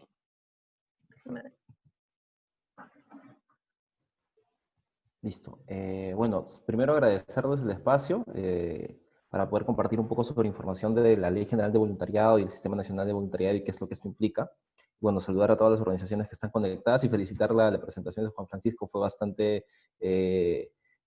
muy educativa. La verdad es que he aprendido mucho yo también respecto al tema de constitución de organizaciones, que además es un desafío que creo respecto a la situación general del voluntariado en nuestro país. Bueno, el día de hoy básicamente quiero tener como hilo conductor la normativa para que esto nos permita dialogar sobre lo que es el Sistema Nacional de Voluntariado y lo que es el voluntariado en nuestro país. Si puedes pasar a la siguiente, por favor. Como les digo, la normativa sobre voluntariado, para ver una referencia de introducción a modo de referencia, algunas definiciones básicas, cuál es el rol que juega el Estado frente a esto, y ahí hablar justamente cuáles son estos derechos, deberes y beneficios que enmarca la normativa frente al voluntariado, hablar del registro de voluntariado, que es un elemento de gestión con el que cuenta el Estado, y la Comisión Nacional de Voluntariado. Por favor. Bueno, lo primero que quiero comentarles es un poco la línea de tiempo de la normativa de voluntariado en nuestro país. La ley que tenemos nace en el 2004, la Ley General de Voluntariado, la 28.23.8. Y nace, de hecho nosotros fuimos un país muy cumplido, a raíz de que en el 2001, el Año Mundial del Voluntariado según Naciones Unidas, se hizo una serie de recomendaciones para los países miembros, justamente para impulsar políticas o para impulsar normativa que fortalezca y promocione el voluntariado en los países. El Perú fue uno de los primeros en la región en poder tener una normativa y en 2004 se lanzó. Se hace una modificatoria en 2007, se hizo también una modificatoria en el 2016 y digamos, la única modificatoria que tenemos, la última modificatoria que tenemos en esta ley es del 2016. Igual, sí me parece importante hacer referencia que es una ley que ya cuenta con un poco más de 15 años y que esta actividad del voluntariado, si bien existe desde muchísimo tiempo y va a seguir existiendo más allá de lo que el Estado intervenga, sí merece una revisión, y nosotros justamente a mediados del año pasado e inicios de este, hemos estado trabajando de manera técnica en una propuesta para hacer una modificatoria de la Ley General de Voluntariado. Hago esta salvedad porque igual de todas maneras contamos con esta normativa actualmente, con este marco legal, y es el que tenemos para poder empezar a trabajar. Es nuestra principal herramienta. La siguiente, por favor. Básicamente existen dos normas. Está la Ley General de Voluntariado, la que les mencioné, la 28238, que tiene un par de modificatorias, y el reglamento. Es un reglamento del 2015 que tiene una modificatoria del 2017. Esos son los dos documentos principales, las dos normativas principales que regulan el voluntariado en nuestro país. Básicamente lo que cuenta esta normativa es establecer un rol promotor del Estado, establecer algunas definiciones, hablar de la Rectoría del Ministerio de la Mujer y Poblaciones Vulnerables, que es donde se encuentra la Dirección de Voluntariado, establecer derechos, deberes y beneficios, tanto para voluntarios como para organizaciones, y crear un registro de voluntariado y hablar de la Comisión Nacional de Voluntariado, que es justamente lo que quiero compartirles el día de hoy. La siguiente, por favor. Bueno, y acá a modo de referencia, si bien existe una normativa nacional, sí quería compartir que existen muchas regiones que a partir de esa normativa han impulsado normativas regionales, ¿no? Incluso a nivel de gobiernos locales. Algunas ordenanzas de gobiernos regionales o de municipios que respaldan el voluntariado en la región, o que incluso crean iniciativas de voluntariado en la región, o crean algunos espacios de fomento para el voluntariado, ¿no? Como comisiones o cosas de ese tipo. Muy bien, el primer elemento de nuestra norma es las definiciones. Y de lo primero que parte, y ustedes ya lo conocen muy bien, es una definición de voluntariado, es lo que ustedes realizan día a día. Pero sí es importante que tengan en cuenta la definición que se establece desde nuestra norma, porque es, digamos, lo que nos va a permitir como Estado reconocer qué es voluntariado y qué no es voluntariado. Entonces hay 4 elementos que definen el voluntariado según nuestra normativa. Primero, que la acción del voluntariado se realiza por libre elección, o sea, está en su naturaleza, que sea voluntaria. Segundo, que se dé de manera gratuita y que no haya una intención de lucro en la actividad que se está realizando. Puede haber muchas motivaciones, pero la motivación de lucro no está dentro de ella. Y esta acción, esta actividad no genera una responsabilidad contractual entre el voluntario, la organización o entre con quienes se está brindando el servicio, ¿no? Tampoco reemplaza el trabajo remunerado, ¿no? Por extensión se entiende que el voluntariado no debería reemplazar el trabajo remunerado. Y creo que es la más importante y la que nos moviliza a todos nosotros que hemos hecho voluntariado alguna vez, es que esta acción contribuye finalmente al desarrollo y al bienestar de los demás, de otros. Son actividades de interés general. Y acá se alinean un poco con lo que mencionaba Juan Francisco respecto a estos temas, a estos rubros en los que se pueden vincular las organizaciones o las asociaciones. Entonces son actividades de interés general como de capacitación, cultura científica, deportiva, de cooperación de desarrollo, servicios sociales. Hay una lista amplia, nuestra norma las menciona incluso, de cuáles son estas actividades a las que se está orientada el voluntariado, a las que debería estar orientado el voluntariado. Otras definiciones es entender quién es un voluntario, quién es una organización de voluntariado y quiénes son los beneficiarias. El voluntario la voluntaria es la persona peruana, nacional o extranjera, una persona natural finalmente, que promueve o realiza acciones de voluntariado en una organización o de manera libre. Ese es el voluntario, la persona que hace el voluntariado. La organización, y acá me parece importante hacer el énfasis, y esto encaja muy bien con lo que había presentado Juan Francisco previamente, según nuestra norma, una organización de voluntariado es una persona legalmente constituida. O sea, existen muchas iniciativas y agrupaciones, grupos juveniles, muchas, y se reconocen como tal, o sea, que fomentan voluntariado actual, pero según nuestra norma, para ser considerada una organización de voluntariado tendrías que estar legalmente constituida previamente. Y son las que evidentemente realizan, convocan o promueven acciones de voluntariado. Pero la característica que le están agregando es que es una persona legalmente constituida. Y finalmente los beneficiarios o beneficiarias, o los grupos beneficiarios, son las personas que reciben esta acción de voluntariado de parte de las organizaciones o de parte de los voluntarios y voluntarias. Siguiente, por favor. Y acá hacemos un doble un énfasis en cuanto a la Constitución o cómo está considerada las organizaciones de voluntariado en nuestro marco normativo. Actualmente, con la modificatoria del 2016, la ley reconoce 4 tipos de organizaciones de voluntariado. Las agrupa en cuatro grandes grupos. La primera, que probablemente es muchas de las que conocen o de las que ustedes son parte, son aquellas organizaciones cuya tal estructura son voluntarios. O sea, son organizaciones basadas en voluntariado, en voluntarios. Son organizaciones sin fines de lucro que están gestionadas, toda su estructura por voluntarios y que convocan ellos también a otros voluntarios. Un ejemplo podría ser, tal vez muchos conocen a Voluntades. Voluntades es una organización, está constituida legalmente, tiene una estructura, pero todos sus integrantes son voluntarios. Ninguno, digamos, es un trabajador, es un trabajador pago. Otro gran grupo son las entidades con apoyo de voluntarios y voluntarias. O sea, es decir, cualquier entidad constituida legalmente que convoca voluntarios para apoyar sus objetivos sociales, para apoyar justamente esas acciones de fin o de interés general.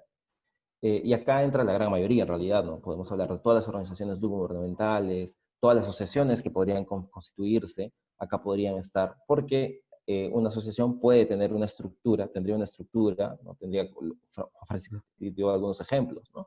En cuanto al liderazgo, una gerencia o puestos en particular.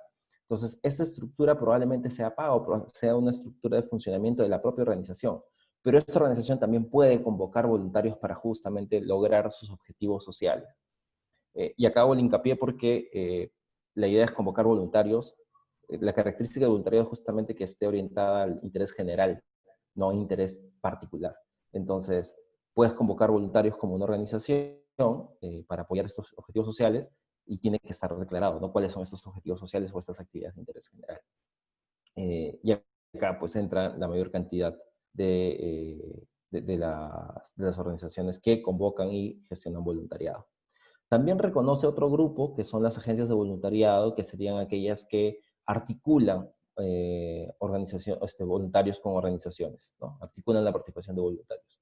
Tal vez PROA podría incluirse dentro de este grupo, ¿no? Y finalmente, también reconoce otro grupo de organizaciones que son aquellas que cuentan con, que convocan a sus integrantes para realizar acciones de voluntariado, ¿no? Obviamente con fines para apoyar a poblaciones vulnerables o en necesidad. Entonces, en este grupo entran, por ejemplo, las empresas, las universidades, o sea, son entidades que convocan a sus propios integrantes para hacer voluntariado. No convocan externos, convocan a sus propios integrantes. Estos son los 4 grupos. Probablemente la mayoría de los aquí presentes esté involucrado en una organización basada en voluntarios, todas sus estructuras son voluntarios, o en una entidad que se apoya en voluntarios, una ONG o una asociación que puede convocar voluntarios para poder apoyar sus iniciativas de voluntariado. La siguiente, por favor. Muy bien. ¿Qué es lo que establece la normativa respecto del rol del Estado frente al voluntariado? Principalmente, como les había mencionado, es un rol de promoción. Pero hay 3 verbos que me parece importante resaltar, ¿no? El rol del Estado frente al voluntariado es de reconocer, facilitar y promover. Y bueno, si recuerdan la línea de tiempo, este rol ha ido creciendo, ¿no? En algún momento se creó la normativa, pero no había una entidad, un ente dentro de la estructura del Estado que pueda hacer vigilancia a esto. Se creó la Comisión Nacional de Voluntariado, igual se identificó que no era suficiente y poco a poco el voluntariado fue ganando un espacio para poder tener desde el Estado una entidad que pueda actuar al respecto. Y de hecho, la dirección a la que represento en este momento fue constituida en 2015, tiene poco más de 4 años. Antes de eso era una dirección compartida con otros temas. Y antes de eso pertenecía incluso a INAVIF. Entonces el voluntariado ha ido ganando un posicionamiento dentro del Estado en los últimos años para poder tener justamente un espacio en el cual se puedan generar acciones de promoción, de reconocimiento y de facilitación. Y bueno, de repente al final les cuento algunas de las cosas que venimos haciendo al respecto. Y bueno, declara de interés nacional la labor que realizan los voluntarios y establece que el Ministerio de la Mujer y Poblaciones Vulnerables es el ente rector del Sistema Nacional del Voluntariado. Y este sistema, como puedes pasar a la siguiente, por favor, como establece la norma, es básicamente un conglomerado de justamente todas las organizaciones, todas las entidades que están trabajando alrededor del voluntariado, que realizan voluntariado, que promueven voluntariado. Ahora les vamos a mostrar una lámina. Aquí quiero compartir un poco cuál es la estructura del Estado frente al voluntariado actualmente, ¿no? Nosotros pertenecemos al Ministerio de Poblaciones Vulnerables, hay una dirección general que aborda la temática de población, de desarrollo y voluntariado, y en esa dirección hay una unidad un órgano de línea, que es la Dirección de Voluntariado, que justamente tiene un rol técnico y normativo frente al voluntariado. Entre nuestras funciones se encuentran algunas listadas ahí, ¿no? Justamente diseñamos o proponemos normas para que se implemente y funcione el Sistema Nacional de Voluntariado, gestionamos un registro de voluntariado, ahorita les voy a comentar un poco más al respecto, brindamos capacitación y asistencia técnica, de hecho parte de la posibilidad de estar aquí se debe a estas funciones, y determinamos mecanismos y procedimientos también para monitorear las acciones de voluntariado. De hecho, hace poco, este mes, hemos empezado a hacer la presentación de los resultados de un diagnóstico situacional que hicimos en 5 regiones del país. Hemos estado en Piura, en Lambayeque, en Cusco y en Arequipa, y bueno, en Lima, y hemos levantado información para identificar cuál es la situación de las organizaciones de voluntariado. Y bueno, actualmente, en una semana o 2, estamos haciendo presentación para Lima, les estaré contando noticias a través de nuestras amigas de prueba para que puedan estar informados. Y bueno, y promovemos y articulamos iniciativas de voluntariado también, ¿no? Para brindar los espacios de facilitación para ello. La siguiente, por favor. Y les hablaba del sistema, y básicamente el sistema es justamente esta superestructura donde se agrupan las normativas alrededor del voluntariado, o los elementos técnicos, como por ejemplo el Registro Nacional de Voluntariado, y los demás actores, ¿no? Como pueden ser las propias organizaciones de voluntariado, los propios voluntarios y voluntarias, la Comisión Nacional de Voluntariado, y todas las demás entidades que promueven o realizan voluntariado, universidades, gobiernos regionales o otros gobiernos subnacionales. Entonces, este sistema, si bien está declarado, tiene el pendiente de tener una estructura delimitada, pero esta es la estructura general, digamos, para hablar del Sistema Nacional de Voluntariado, del cual actualmente todos seríamos parte, todos los que estamos haciendo voluntariado seríamos parte de este sistema. La siguiente, por favor. Ahora, la norma también establece derechos, deberes y beneficios, ¿no? Principalmente estos 3 elementos para los voluntarios, y para las organizaciones principalmente obligaciones.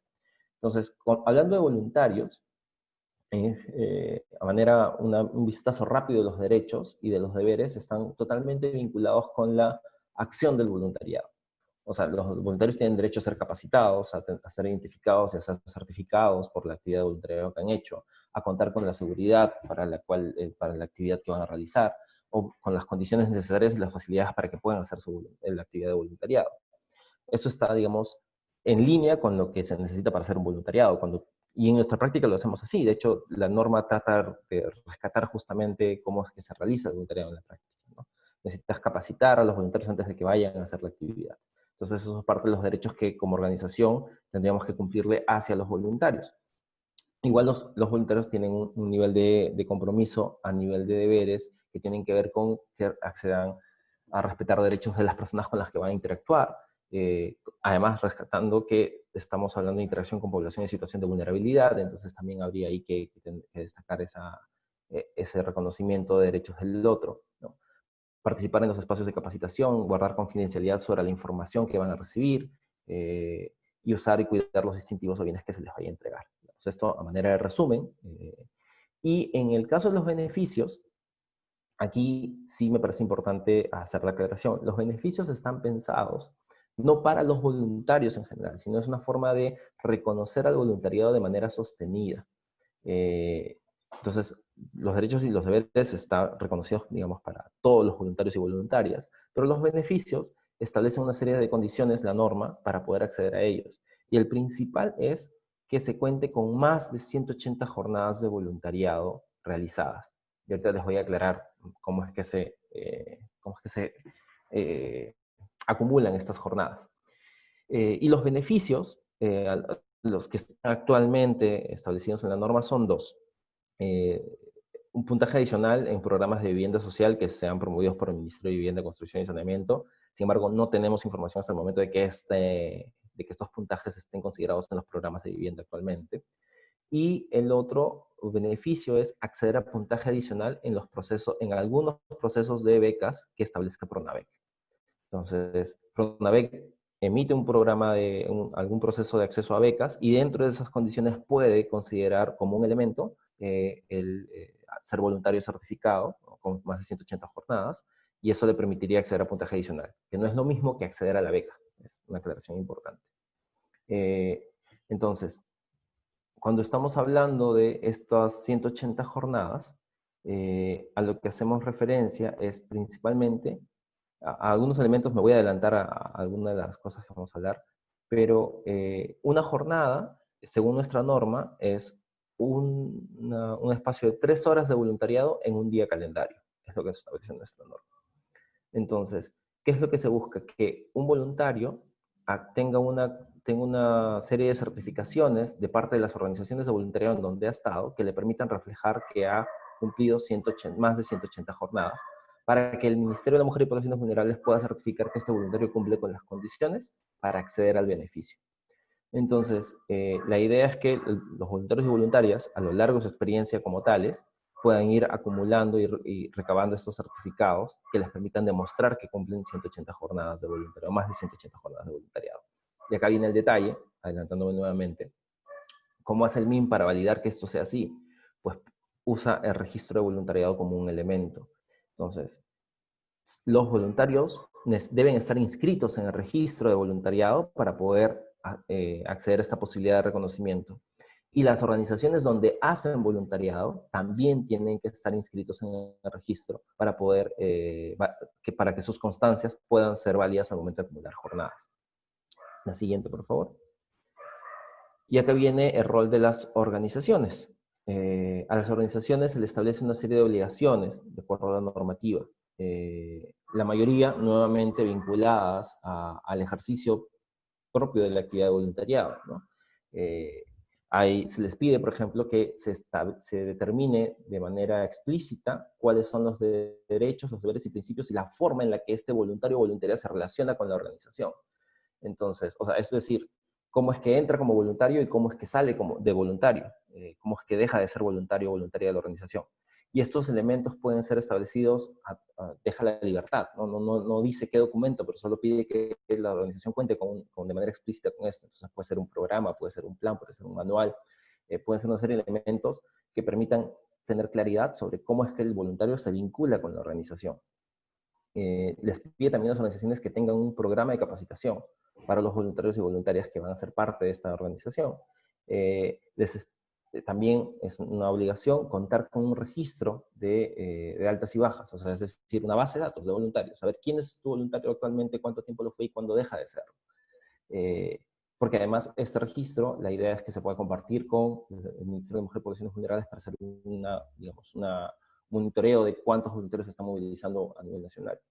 Y proporcionar una identificación y emitir un certificado a los voluntarios y voluntarias. Esos, digamos, son los elementos principales, ¿no? Es declarar la manera en la que se vincula el voluntario con la organización, capacitarlo, saber quiénes son tus voluntarios y entregarles un certificado, primero una identificación para saber quién es tu voluntario y quién no, y un certificado por las actividades que ha realizado. Y ese certificado debería servir justamente para que luego esta persona pueda solicitar su acceso a beneficios en el marco de esta ley.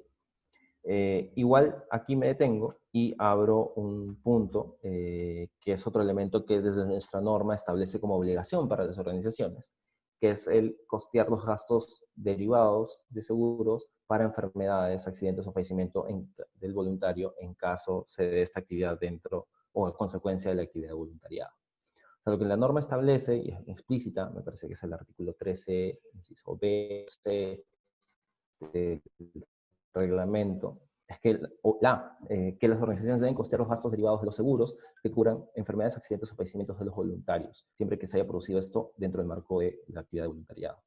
Entonces, aquí voy al espíritu de la norma. Lo que la norma busca es proteger al voluntario, a la voluntaria, frente a una organización, que digamos, en esta dicotomía, obviamente un voluntario, una persona sola frente a una asociación podría verse digamos, en una situación más vulnerable. Por eso es que la norma establece que la organización tiene que velar porque este voluntario, en caso le suceda algo, mientras hacía voluntariado para la organización, pueda ser atendido en caso de necesitarlo.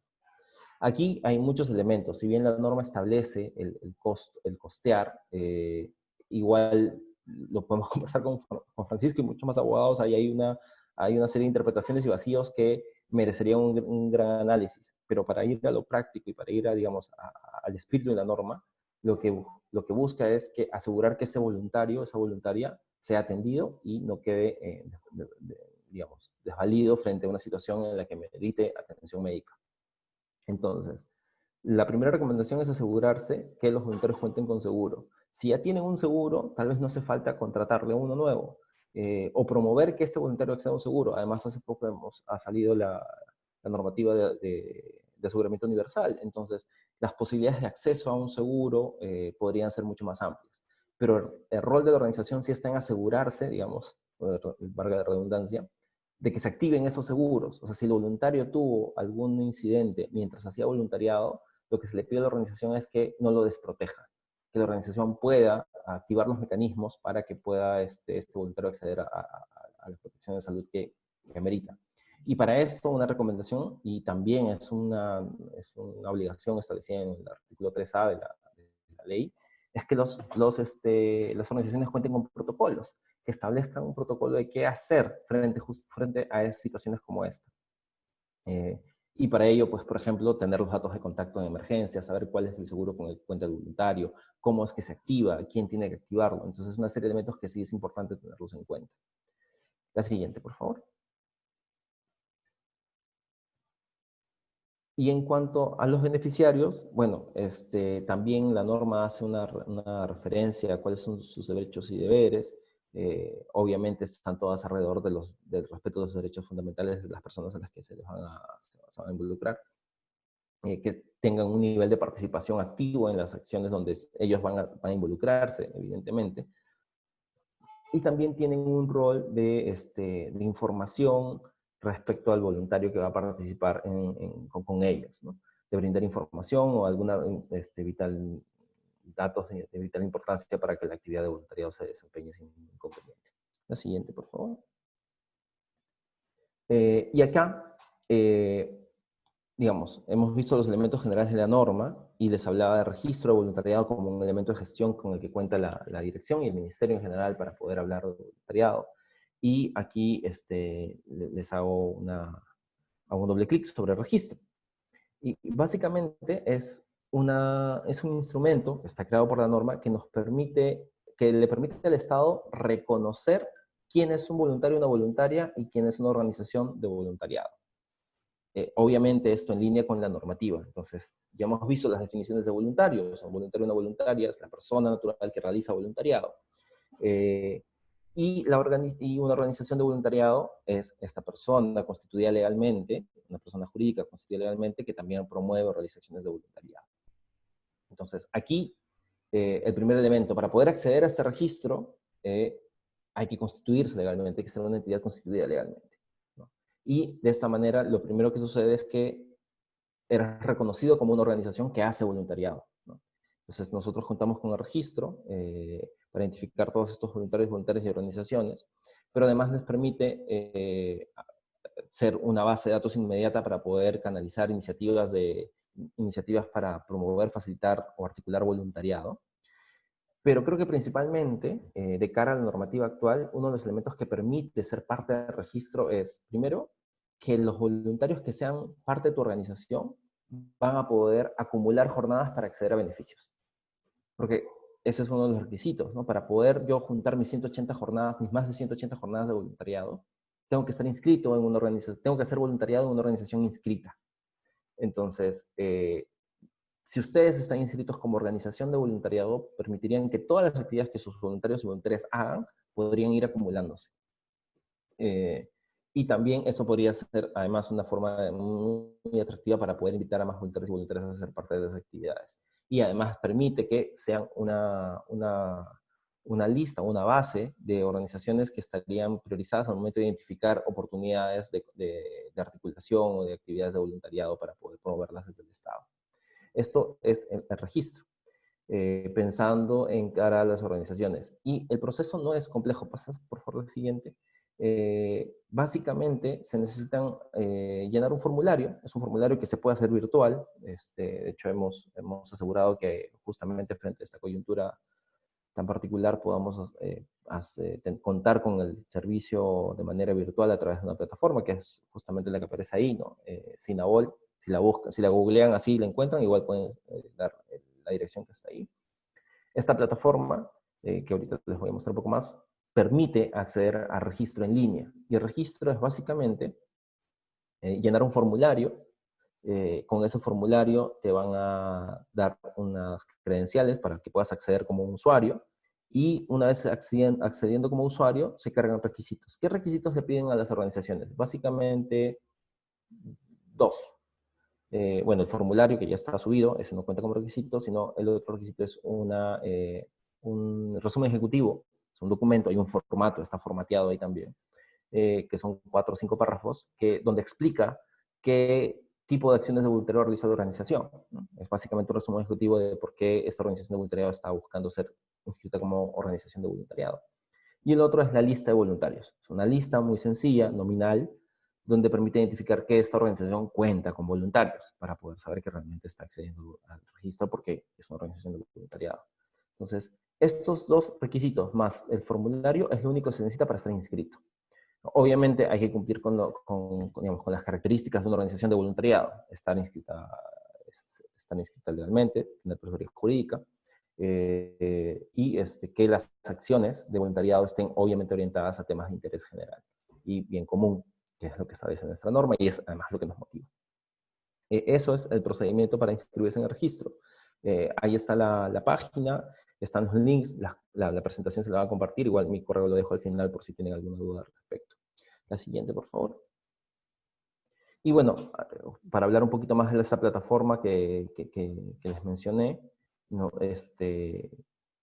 Permite básicamente contar con una inscripción en el registro de voluntariado. O sea, esto nos permite la plataforma que se pueda inscribir en línea para que no se haga el trámite de manera presencial. También cuenta con algunos elementos de capacitación a los que pueden acceder o incluso también podrían publicarlos. Y permite también conectarse con otras experiencias de voluntariado, ¿no? Saber qué oportunidades de voluntariado pueden existir. Y también se pueden compartir las experiencias de voluntariado con las que vienen trabajando ustedes para que más personas puedan conocerlo. Esa es la plataforma. Si bien es una plataforma, en general el sistema nos ha permitido acercar el registro de voluntariado y también oportunidades de articulación. La siguiente, por favor.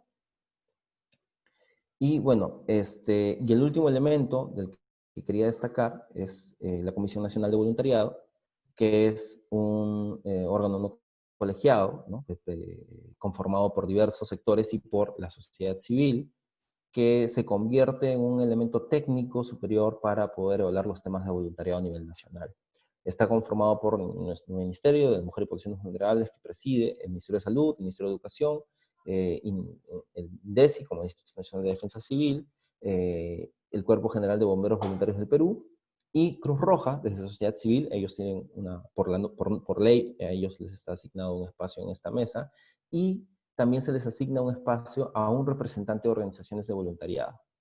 Y este representante de organizaciones de voluntariado, ¿cómo se elige? Nuevamente, aquí entra un elemento de gestión con el contamos, que es el registro. Entre todas las organizaciones inscritas en el registro, se hace un proceso de elección, que también está regulado a través de una resolución ministerial, para elegir a representante que estará en este espacio, que es la comisión, durante 2 años. Hasta este año, si no me equivoco, hasta el próximo año, inicios del próximo año, el representante elegido es la Fundación Calma, ¿no? Daniela Maya es quien participa de estos espacios, ¿no? Junto con los otros representantes de los sectores. Y este espacio, digamos, quiero resaltar aquí que el estar inscrito también se convierte en una oportunidad de poder participar de estos espacios de incidencia de alto nivel, porque es aquí donde se pueden proponer o articular planes o estrategias de proyectos de materia de voluntariado a nivel nacional, impulsar la participación de la ciudadanía en acciones de voluntariado, o promover la difusión de la norma, o mecanismos para facilitar el voluntariado, o promover actividades de voluntariado. De hecho, fue a través de esta comisión que se pudo hacer un análisis y empezar espacios de validación y de presentación de la propuesta modificatoria de la norma. Entonces es un espacio también de incidencia importantísimo para poder difundir y fortalecer el voluntariado en nuestro país. La siguiente. Y creo que con eso terminamos. Sí, no sé si tienen alguna consulta, si les quedó alguna duda. Igual el tema de registro no es muy complejo. Lo pueden hacer, pueden visitar la página y si tienen alguna duda está mi correo también para que puedan, al final de la presentación, mis datos para que puedan ustedes tener alguna consulta. Muchas gracias. Si me escuchas, Ricardo, ¿cómo estás? Muchas gracias por tu presentación también. Las organizaciones están súper emocionadas por los ponentes que hemos tenido el día de hoy. A los que están siguiéndonos, si tienen alguna consulta, pregunta sobre el tema del Sistema Nacional de Voluntariado, una consulta para Ricardo, lo pueden escribir en la parte de abajo, justo preguntas y respuestas. Entonces, Ricardo, tenemos una primera pregunta de Raquel Mamani. Nos pregunta cómo saber si una organización está inscrita, si ellos lo están automáticamente también o es independiente. Ya. ¿Cómo saber si la organización está inscrita? De hecho, la lista está abierta. Es una lista que la pueden ver en la plataforma. Hay dentro de la plataforma hay un espacio para ver el impacto del voluntariado y ahí te sale la lista de todas las organizaciones por región y a nivel nacional. Puede que falte alguna por un proceso de migración de datos, pero si no estuviese, igual puedes consultarlo a través del correo voluntariado@mimp.gov.pe o me pueden escribir. Pero ahí está abierta, digamos. Alrededor tenemos un poco más de 120 organizaciones inscritas actualmente. Si la organización está inscrita, no te inscribe automáticamente a ti. El proceso de registro es independiente. Se inscribe por un lado la organización y por otro lado se inscribe la persona natural. Son dos procesos independientes. Digamos, como voluntario o voluntaria, si me quiero inscribir, sí hay un detalle importantísimo. Yo tengo que haber hecho voluntariado en alguna organización ya inscrita para poder solicitar mi inscripción en el registro. Básicamente tendría que tener una constancia, una organización de las que ya esté inscrita en el registro para que yo pueda acceder al registro. Mi recomendación aquí es invitar primero a que la organización donde estoy haciendo voluntariado se inscriba. O sea, el proceso no es complejo. Si puede inscribirse, que se inscriba. Y una vez inscrita, que me emita una constancia de voluntariado para yo poder inscribirme con esa como voluntario.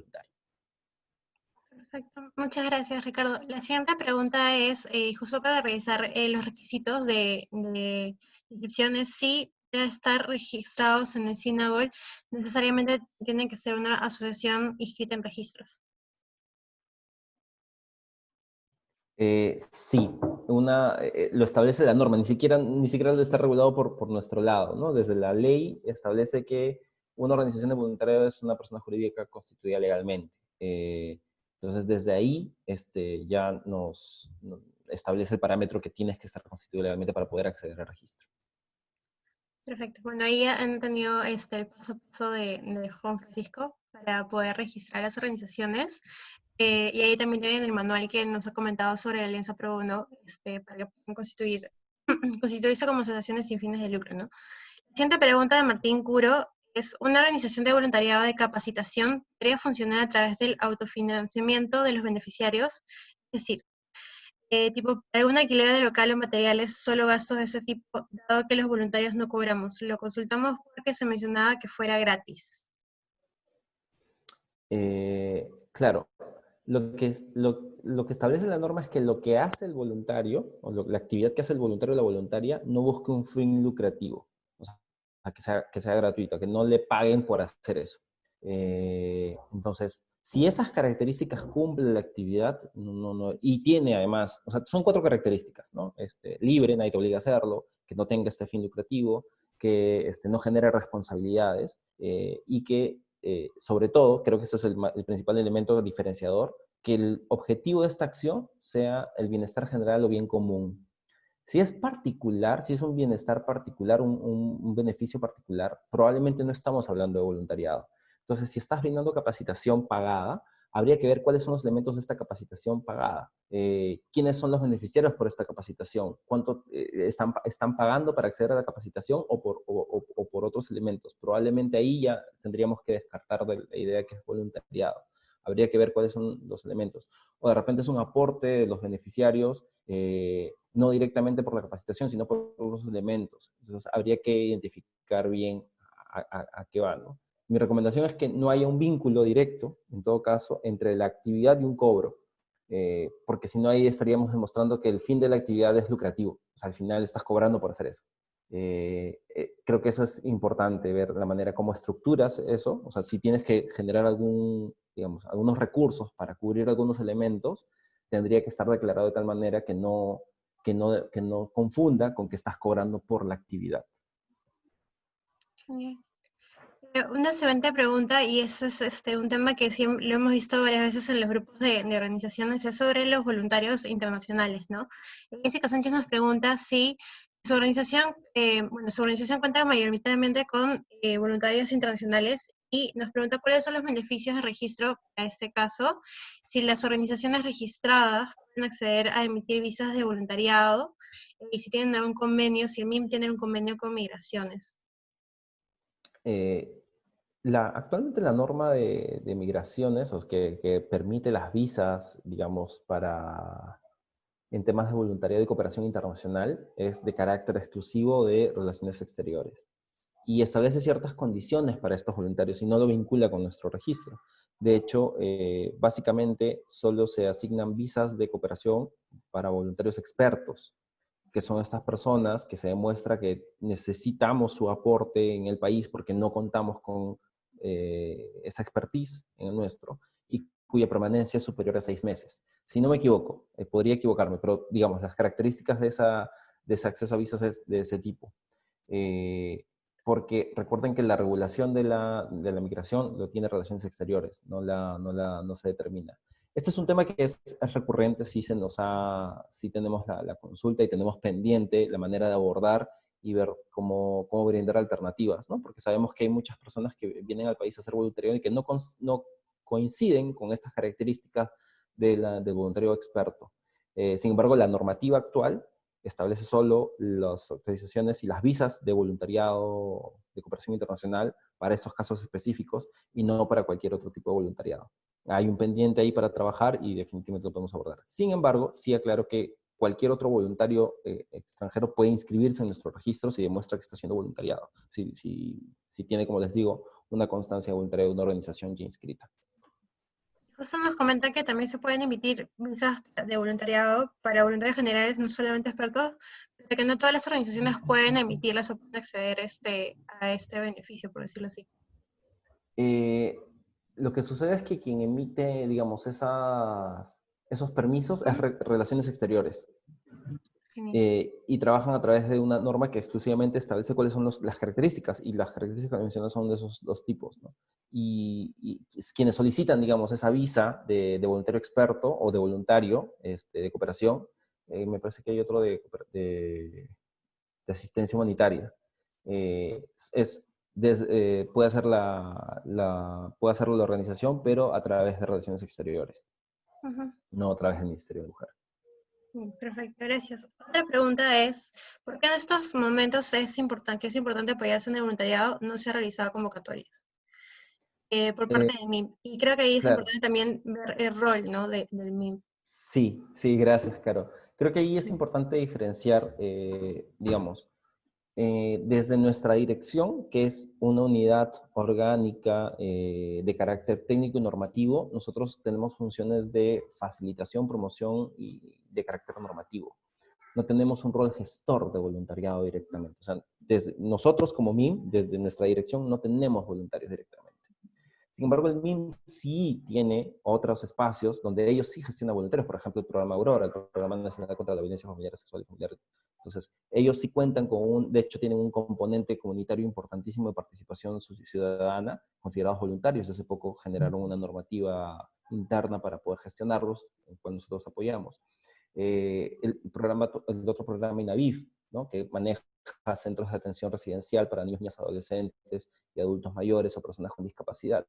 Ellos también gestionan voluntarios y lo siguen gestionando actualmente. También nosotros como Dirección de Voluntariado hemos colaborado con ellos para que cuenten con elementos técnico-normativos que les faciliten la gestión de los mismos. Entonces, digamos, sí hay una gestión de voluntarios por parte del MIM, pero no lo gestionamos directamente nosotros como dirección porque nuestro rol es distinto.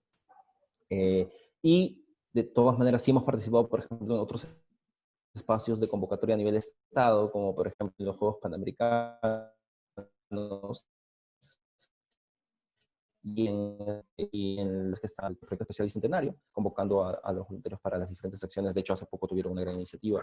También hemos colaborado en la medida de nuestras posibilidades con esos espacios de convocatoria. Muchas gracias, Ricardo. Creo que sí es importante justo aclarar estos roles que tienen las entidades del Estado, teniendo en cuenta que, como tú dices, ¿no? El MIMP es principalmente tiene este rol de promotor, facilitador, más no como tú dices, de gestión o ejecutor de actividades de voluntariado per se. Pero sí está la participación de ustedes en diversas actividades o iniciativas de voluntariado que se han dado desde el Estado, ¿no? Entonces, y sí, es ver bien los roles. Y la siguiente pregunta que nos comparte Mariela Sandoval es, ¿a las organizaciones inscritas se les da alguna constancia por parte del MIMP? Sí, sí, sí, sí. O sea, el proceso de inscripción culmina con una constancia diciendo que eres una organización inscrita en el registro de voluntariado y eso, digamos, es la forma de reconocer desde el Estado que eres una organización que promueve y realiza voluntariado en el país. Perfecto. Por último, tenemos una pregunta de Pirina Eusquiza. La inscripción en el registro genera obligaciones a las personas jurídicas como reportes mensuales o de repente fiscalizaciones a las organizaciones que están inscritas dentro del MIMP. Esa pregunta es perfecta. Me encanta esa pregunta. Pero me permite aclarar una cosa importantísima. El rol desde la Dirección del Voluntariado y en general del Estado frente al voluntariado no incluye la fiscalización. En algún momento lo tuvimos, hace muchos años, pero se modificó porque no tenía sentido fiscalizar una acción voluntaria, digamos. Nuestro rol es más promotor. Sí tenemos un rol de monitoreo y de supervisión, pero no de fiscalización, mucho menos de sanción. No va por esa línea. Y la inscripción en el registro no genera ninguna obligación. Las obligaciones que existen, según la norma, existen para todas las organizaciones de voluntariado, estén o no estén inscritas. Y en ninguna de ellas se establece un nivel de reporte mensual. Sin embargo, sí lo hemos evaluado dentro de las posibles acciones de modificación de la normativa. Y aprovecho esto para mencionar, ¿no? Nosotros hicimos un diagnóstico de lo que les mencionaba, ¿no? Hicimos un diagnóstico de organizaciones de voluntariado y participaron alrededor de poco más de casi 300 organizaciones, poco menos de 300 organizaciones en estas casi 7 regiones. Y nos permitió tener una idea de cómo está la situación de las organizaciones de voluntariado. Por favor, les aviso que en más o menos un mes esa información va a estar libre para que todo el mundo la pueda revisar y pueda consultarla. Y ahí hay un problema, ¿no? Una gran cantidad de organizaciones que no está constituida de ninguna manera, no pertenece a ningún registro, y que tienen, digamos, en lo que ha compartido Juan Francisco hace un momento, tiene una gran oportunidad de desarrollo y crecimiento, ¿no? Y luego de eso, una gran oportunidad como registro para ser reconocido. Pero esa data, digamos, levantar esa data costó un poco de esfuerzo, de identificación. Si tuviéramos mecanismos para poder levantar la información de manera mucho más viable, mucho más factible, podríamos tener mucha mayor incidencia al momento de definir la normativa o las acciones desde el Estado o incluso desde el propio sector del sector social o del sector privado para fortalecer el voluntariado. Bueno, la pregunta, ¿cuántos voluntarios hay en nuestro país? Esa pregunta, hay estimados, pero no hay data clara. Estamos trabajando en ese esfuerzo. ¿Cuántas organizaciones de voluntariado también en el país? Entonces, hay varios elementos que nos gustaría tener con mayor claridad, ¿no? Pero por el momento no hay una obligación de reporte para los inscritos. Las obligaciones que existen actualmente son las que ya existen en la norma y nuestro rol no fiscaliza ni sanciona. Supervisa y lo que puede hacer es brindar recomendaciones, pero no tiene ningún carácter sancionador ni fiscalizador. Perfecto. Muchas gracias, Ricardo, por la participación el día de hoy. Gracias, Juan Francisco, también por su participación. Eso ha sido un meetup que lo estamos realizando justo para, como tú comentas, ¿no? Ayudar. Hay muchos proyectos, hay muchas iniciativas de voluntariado, programas así, pero que no están necesariamente formalizadas o no están inscritas no están inscritas o registradas como asociaciones sin fines de lucro, y creemos que es muy importante, ¿no? Y PROA también estamos buscando, ya tenemos una red 347 organizaciones sociales a nivel país, que no necesariamente están todas inscritas, registradas inscritas en registros públicos, y la idea justo es poco a poco, este año y el próximo año, como que apoyar con Alianza Pro Bono, con el MIM, trabajar también de manera conjunta para ir formalizando todo este sector en el cual nosotros estamos involucrados y fortalecer, crecer juntos con las organizaciones, ¿no? Con las organizaciones sociales que tanto impacto están generando en estos momentos y que vemos la importancia también del voluntariado en toda esta coyuntura actual, ¿no? Entonces, muchas gracias por toda la información.